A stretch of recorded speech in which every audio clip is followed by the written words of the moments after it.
Hoy vamos a estudiar 1 Pedro, capítulo 3, de los versículos 13 al 22.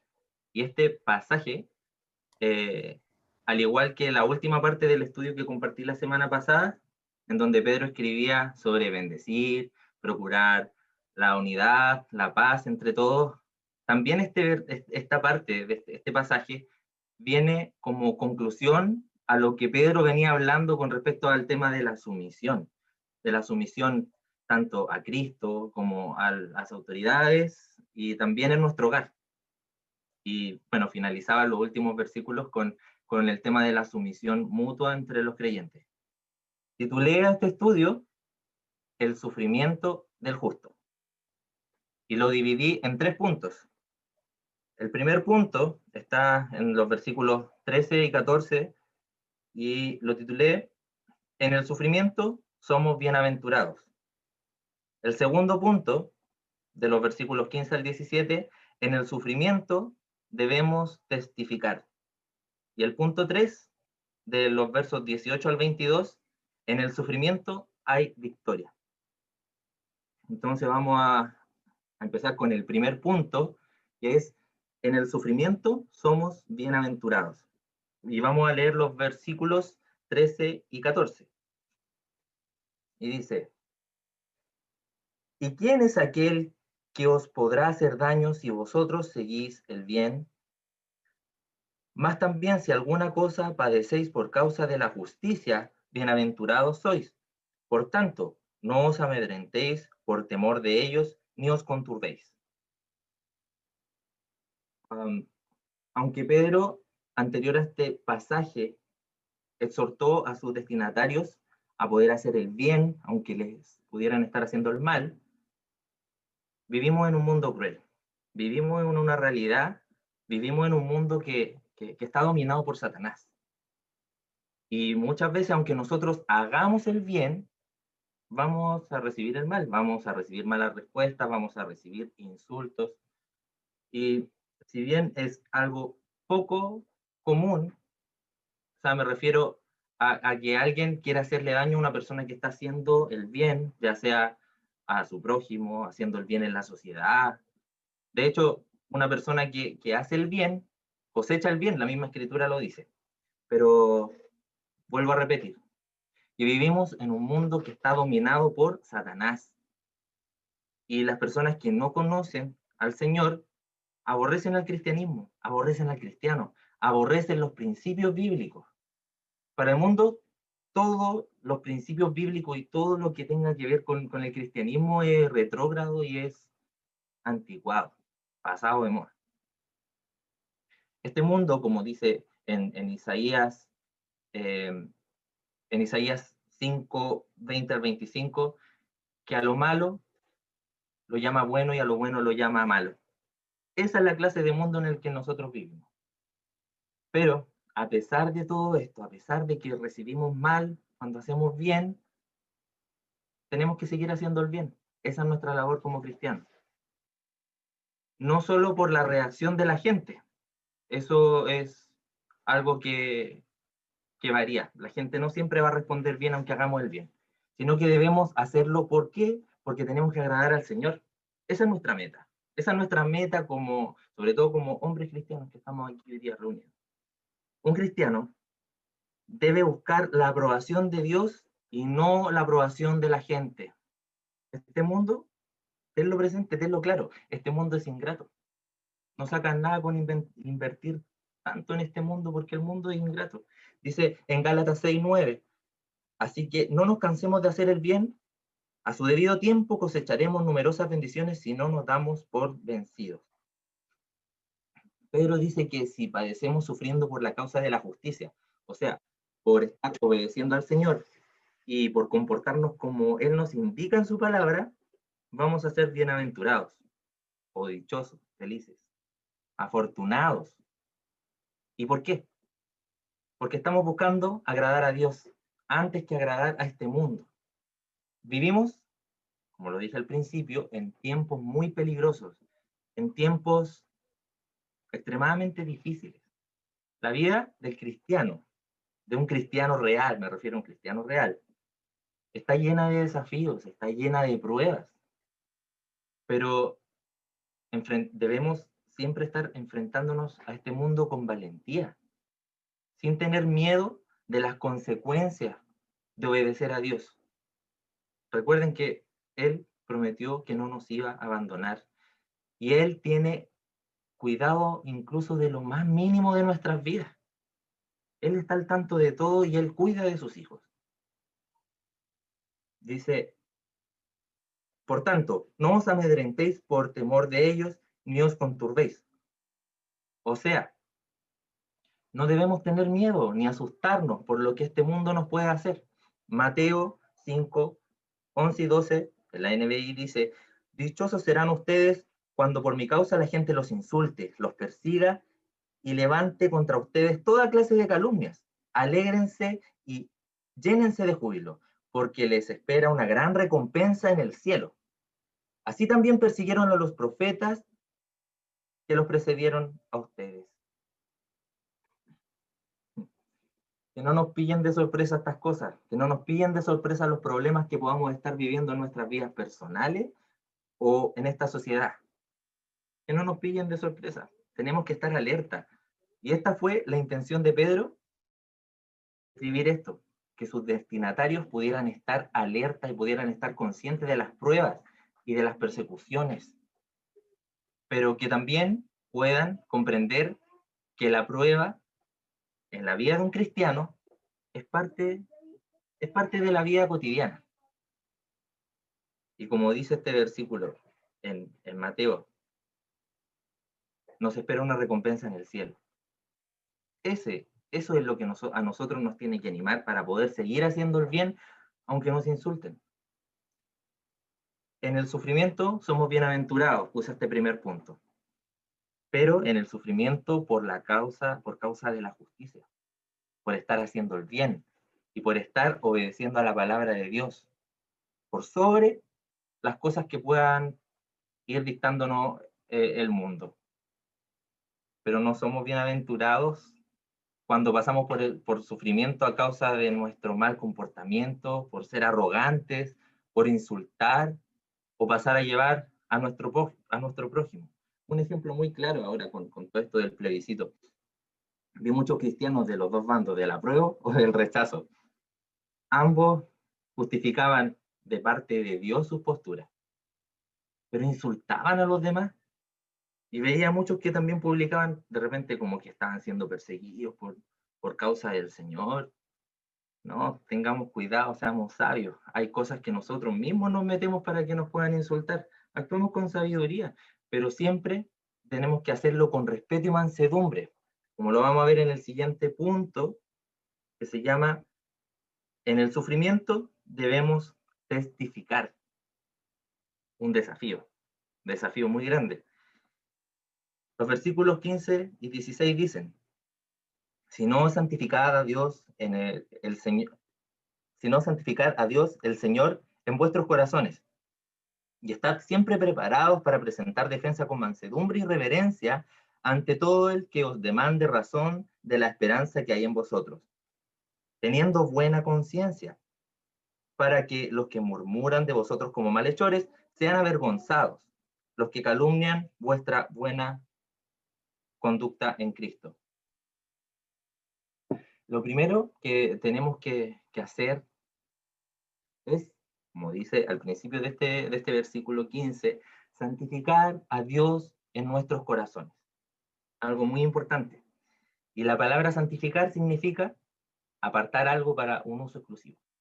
Así que Dios nos dice que debemos santificar a Dios en nuestros corazones. Si en tu corazón hoy hay cosas que están ocupando el primer lugar, si no es el Señor el que está primero en tu corazón, de verdad, porque yo lo hice también, replantéate todo lo que puedas estar haciendo. Tenemos que dejar que Él pueda dirigir nuestras vidas, que Él pueda gobernar nuestras vidas completamente. Leí en un comentario que me gustó mucho esta frase, el corazón es el santuario en el que Él prefiere ser adorado en nuestros corazones, santificar al Señor en nuestros corazones. Y esta es la única forma, es la única alternativa que tenemos para no ser arrastrados por la corriente de este mundo. Tenemos que llenar nuestras mentes y tenemos que llenar nuestros corazones con la palabra de Dios. Es algo muy importante. Tenemos el deber de poder vivir en integridad y estar siempre preparados para presentar defensa. La palabra defensa en el griego significa apología. De esta palabra viene la palabra apologética, que es la defensa de la fe. Y esto es algo, pero tan importante, de verdad es muy importante. Siempre debemos estar preparados para testificar y presentar defensa de la fe. En otras traducciones, este pasaje dice que tenemos que estar siempre preparados para explicarle a la gente de este mundo por qué nosotros confiamos en Cristo. Y de acuerdo con el contexto que estamos leyendo del sufrimiento, los versículos que están acompañando a esto nos indican que tenemos que testificar, pero testificar en el sufrimiento. Esto le agrega algo un poco más difícil. El que estaba gobernando en este tiempo, recordemos que era Nerón. Era un perseguidor de los creyentes. Además, estas personas, estos creyentes estaban rodeados de los romanos y estaban rodeados también de judíos que ellos de por sí racionalizaban todo lo que hacían. Tenían que estar preparados. Yo quiero preguntarte, ¿por qué eres cristiano? ¿Por qué crees en Cristo? ¿Y por qué decidiste seguirle? Es una pregunta bien sencilla, pero es muy importante que podamos saber la respuesta. La mayoría de los que estamos hoy día acá somos líderes, somos cabeza de nuestro hogar, somos padres, somos esposos, y tenemos que conocer la Escritura para poder compartirla primeramente con nuestra familia y también con la sociedad, con quienes no conocen al Señor. ¿Se acuerdan cuando Satanás tentó a Jesús con la propia palabra, sacándola fuera de contexto? ¿Cómo vamos a poder enfrentarnos a la vida, a las situaciones cotidianas de nuestra vida, si no conocemos bien la Escritura? Sencillamente no vamos a poder. Hace un tiempo entré un día a una iglesia pentecostal y había un predicador muy eufórico, enseñaba. Y todo cuando él decía alguna frase, algún versículo o cualquier cosa, todo, amén, aleluya, y tal. Y en eso dice algo que no tenía nada que ver con lo que estaba enseñando y que se contradecía completamente con la Biblia. Y todos gritaron, amén, aleluya.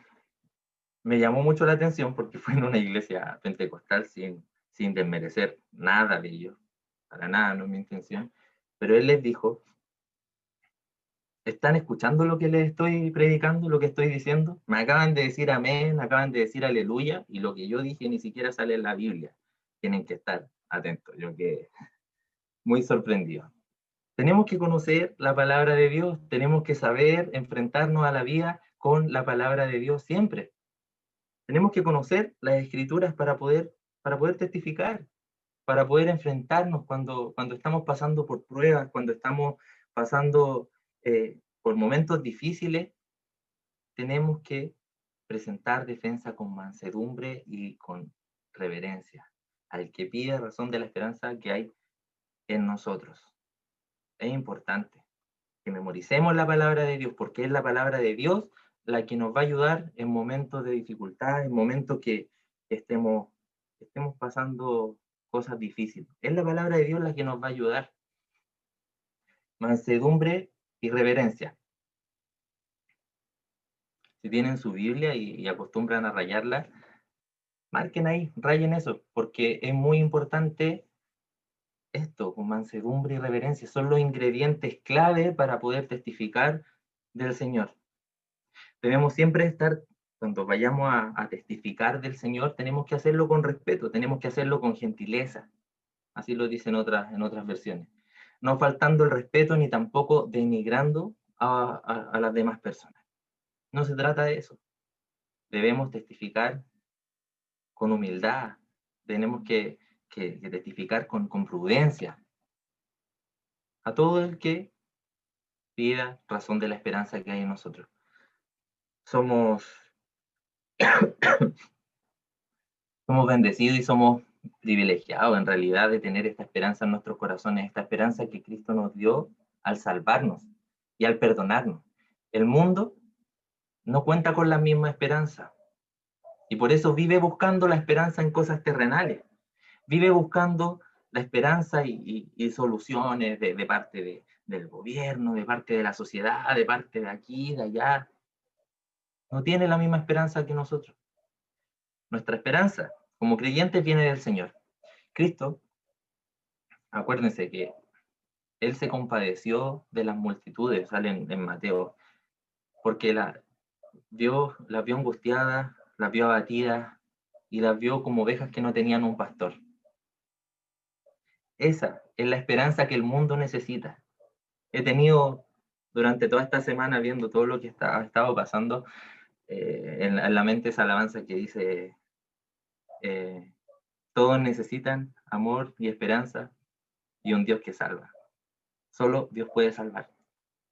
Y así es, solo Dios puede salvar. Tenemos que siempre estar poniendo nuestra esperanza en Dios, en Él.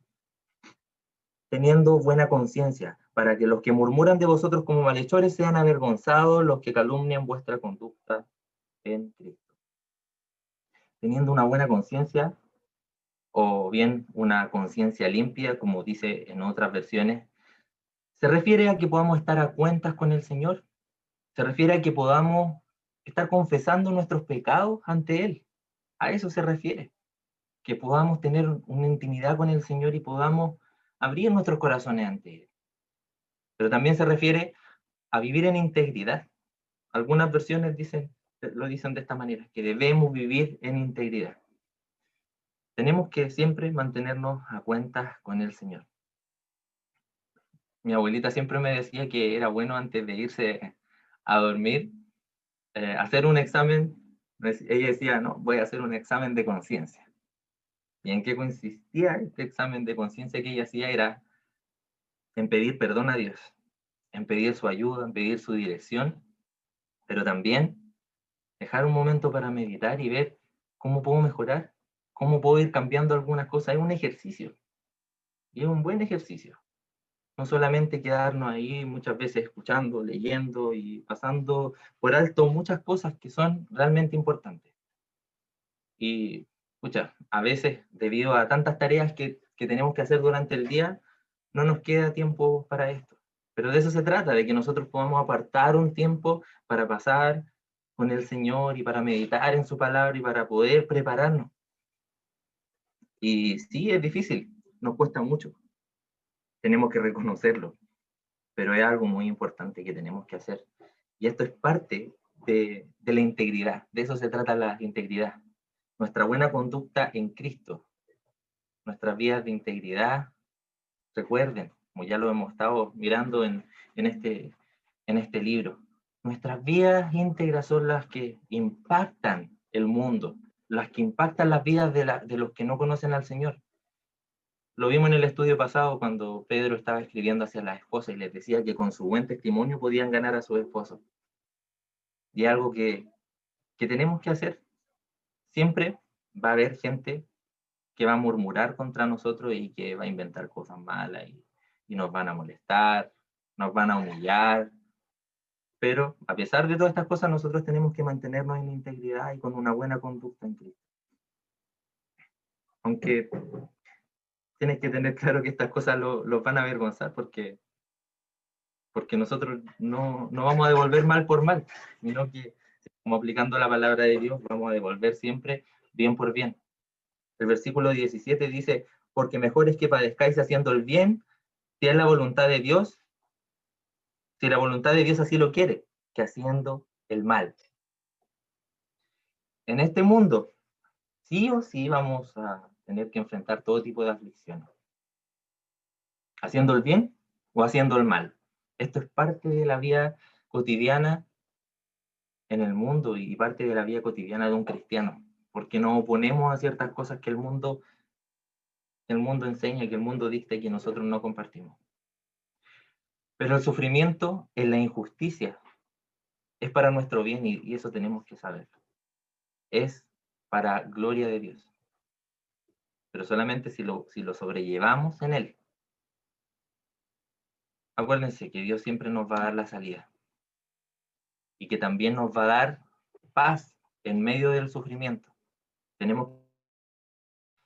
Y no tenemos que dejar que las pruebas nos impidan testificar de su amor a un mundo que no tiene esperanza. Valoremos esa esperanza que hay en nuestros corazones. El tercer punto.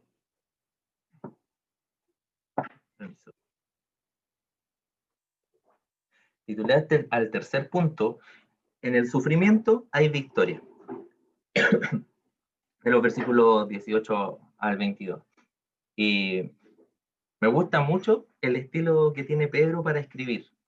Y me he dado cuenta, ahora me di cuenta estudiando este libro aquí con los varones, porque cada vez que Pedro escribe un consejo a sus destinatarios, un consejo válido, citando salmos y todo, termina rematando con el mejor de los ejemplos, termina rematando siempre con el ejemplo de Cristo, y eso me gusta. Dice el verso 18, porque también Cristo padeció una sola vez por los pecados, el justo por los injustos, para llevarnos a Dios, siendo la verdad muerto en la carne, pero vivificado en espíritu. Y no es casualidad que hoy la palabra nos esté recordando algo tan fundamental para un cristiano. No es casualidad. Escuchamos tantas veces que Cristo murió por nosotros, que Cristo murió por nuestros pecados. Y en realidad, como lo escuchamos tantas veces, no le damos la importancia que merece y muchas veces lo pasamos por alto. Estamos leyendo la Escritura, dice, Cristo murió por nuestros pecados, buscamos algo nuevo, algo que no haya escuchado. Pero no es casualidad. Cristo nos está recordando su sacrificio. La palabra de Dios nos está recordando el sacrificio de Cristo. No debemos dejarnos de sorprender del sacrificio que Cristo hizo por nosotros.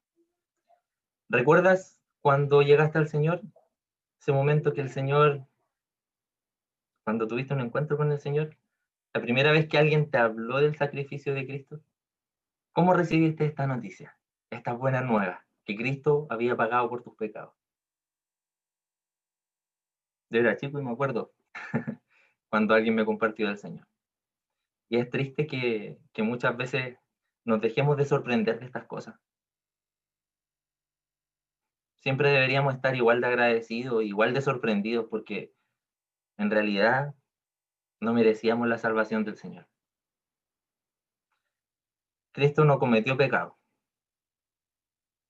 Y en Él recayó el castigo que merecíamos nosotros. Él tomó nuestro lugar. Aquí dice, el justo por los injustos para llevarnos a Dios. Cristo es nuestro mejor ejemplo. Él siempre va a ser nuestro mejor ejemplo. Y bueno, con esto, Pedro buscaba también estar alentando, animando a los destinatarios que estaban sufriendo y estaban pasando por distintas pruebas. Pedro quería recordarles que Cristo sufrió de la misma manera, sufrió de una manera injusta. Y sufrió de una manera injusta obedeciendo la voluntad de Dios. No me dio las consecuencias. O sea, Él lo hizo porque Él nos amó. Pero lo lindo es que Dios lo exaltó. Dice, muerto en carne, pero vivificado en espíritu. Su carne falleció. Solo eso. Cristo, antes de morir, oró a su Padre y le encomendó a su espíritu. Esto sale en Lucas 23, 46. Antes de morir, Padre, en tus manos encomiendo mi espíritu. Primera Pedro, vamos a seguir con el versículo 19 y 20, en el cual también fue y predicó a los espíritus encarcelados, los que en otro tiempo desobedecieron, cuando una vez esperaba la paciencia de Dios en los días de Noé, mientras se preparaba el arca, en la cual pocas personas, es decir, 8, fueron salvadas por agua. Los judíos y también los gentiles de esta época creían en todo un mundo de seres sobrenaturales que eran capaces de influir en las vidas de las personas. El mundo todavía cree en eso, todavía cree que hay seres sobrenaturales que pueden influir en nuestra vida. Lo que Pedro escribe lo hace para mostrar que incluso en este mundo de los espíritus está bajo el dominio de Cristo. Y por esa razón no tenían que tener miedo. Aquí dice que les predicó a los espíritus encarcelados. Y hay como 5 interpretaciones distintas sobre este versículo, está bien complicado, pero la interpretación más popular de este pasaje y en la que la mayoría de los cristianos creen es que, y debido al ejemplo que también nos da de Noé, es que Cristo predicó a los ángeles caídos, los que tuvieron relaciones con humanas. Y este relato lo podemos encontrar en Génesis, el capítulo 6. A esos ángeles caídos, Cristo les proclamó su victoria sobre la muerte. Lo voy a leer, dice Génesis 6, 1 al 3. Cuando los seres humanos comenzaron a multiplicarse por la tierra y tuvieron hijas, los hijos de Dios vieron que las hijas de los seres humanos eran hermosas. Entonces tomaron como mujeres a todas las que desearon. Pero el Señor dijo, mi espíritu no permanecerá en el ser humano para siempre, porque no es más que un simple mortal. Por eso vivirá solamente 120 años. Este relato está antes de que se hablara de Noé. Y tal como Pedro lo recuerda también en este pasaje, solamente 8 personas se salvaron de la destrucción con el agua que Dios envió para ese tiempo. Mientras Noé construía el arca, él predicó, pero la maldad que había en la humanidad era tan grande que ni siquiera los 120 años que se demoró en construir fueron suficientes para que la gente pudiera arrepentirse. Así que solamente 8 personas fueron salvadas por el agua. Y Dios en esta oportunidad utilizó el agua en forma de juicio hacia la humanidad que estaba corrompida. Fue la única vez que lo hizo de esa manera, con agua, en forma de juicio. Pedro utilizó este ejemplo para animar a sus destinatarios a que perseveraran. Al igual que en los tiempos de Noé, había una gran mayoría de paganos y una minoría de creyentes. Igual que en este tiempo. Pero Dios salvó a los que le creyeron. Y quiero volver a recordar el título de este punto una vez más. En el sufrimiento hay victoria. Pedro puso a Cristo como ejemplo. Y ahora nos menciona a las personas que salvó junto a Noé. Cuando estemos pasando por pruebas y por sufrimiento, por hacer el bien, debemos saber que en Cristo somos más que vencedores y que las situaciones que podamos estar pasando, las situaciones difíciles, son para fortalecernos. Dios está en control. Dios está en control. Tal vez somos la minoría, sí, tal vez somos la minoría, pero tenemos a Dios de nuestro lado y eso es más que suficiente. Así que tenemos que animarnos a seguir el ejemplo de Cristo. Versículos 21 y 22. El bautismo que corresponde a esto ahora nos salva, entre paréntesis, no quitando las inmundicias de la carne, sino como la aspiración de una buena conciencia a Dios. Cierre paréntesis. Por la resurrección de Jesucristo, quien habiendo subido al cielo está a la diestra de Dios, y a él están sujetos ángeles, autoridades y potestades. La parte de este pasaje que está entre paréntesis nos ayuda a poder comprender mejor el sentir que Pedro quería para este pasaje. Hay algunas versiones de la Biblia que lo que está entre paréntesis lo pone al final de la idea. O sea, lo leen, sería el bautismo que corresponde a esto, ahora nos salva por la resurrección de Jesucristo. Y después pone lo que está entre paréntesis. No se refiere a que el bautismo en agua es lo que nos salva de una manera literal, sino que somos salvos por la resurrección de Jesucristo. Cristo venció la muerte, pagó el precio por nuestro pecado y nos dio vida. No quitando las inmundicias de la carne, sino como la aspiración de una buena conciencia es a Dios. O sea, como ya lo dije un poco más arriba, estando a cuentas con Él. A eso se refiere teniendo una buena conciencia. Las aguas del diluvio de las que Noé fue salvado representan el bautismo en el sentido de la salvación, ya que el bautismo simboliza el juicio sobre el pecado, la muerte del viejo hombre que renuncia a su pasado públicamente para volver a nacer en Cristo. Y así como a Noé el estar en el arca lo libró del juicio, a nosotros el estar en Cristo también nos libra de la condenación eterna. Cristo salió victorioso en todo el sufrimiento que padeció por causa de la justicia, por causa de hacer la voluntad de Dios.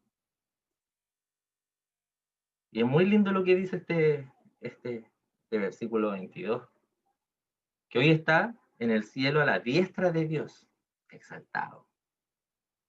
Y ante él están sujetos los ángeles, las autoridades y las potestades. Ante él todo está sujeto. Y ese es nuestro ejemplo, y tenemos que volver a recordarlo siempre, no pasar por alto estas cosas. ¿Qué esperas para someterte a Dios completamente? Para entregar tu vida a Él. Este mundo está en decadencia, y ya lo podemos ver, cómo va en decadencia. Y no nos va a ofrecer nada bueno. Pero Cristo te ofrece esperanza. Y también te ofrece paz en medio del sufrimiento, si es por causa de hacer su voluntad, si es por hacer el bien. Si hoy estás sufriendo injustamente por obedecer a Dios, ten presente que Dios te va a bendecir. Encomienda a Él la situación que puedas estar viviendo y pídele sabiduría. Sigue obedeciéndole. Que no te importen las consecuencias que puedas enfrentar.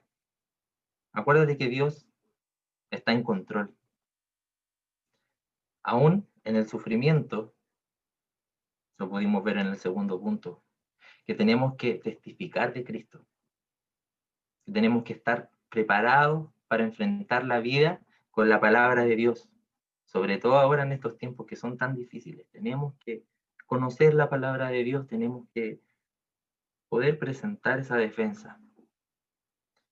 Cristo es nuestro mayor ejemplo, lo pudimos ver en el último punto. Él sufrió injustamente y confió en Dios y fue exaltado y ahora reina sobre todo. Gracias, Padre, te doy por tu palabra, por hablar a nuestras vidas, por darnos tu ejemplo, por volvernos a recordar cosas tan simples, cosas que a veces pasamos por alto porque las escuchamos o las leemos tantas veces.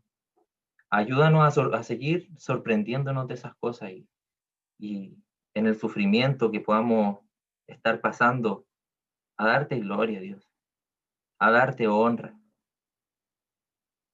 Ayúdanos a testificar, ayúdanos a poder hablar de ti a este mundo que está sin esperanza.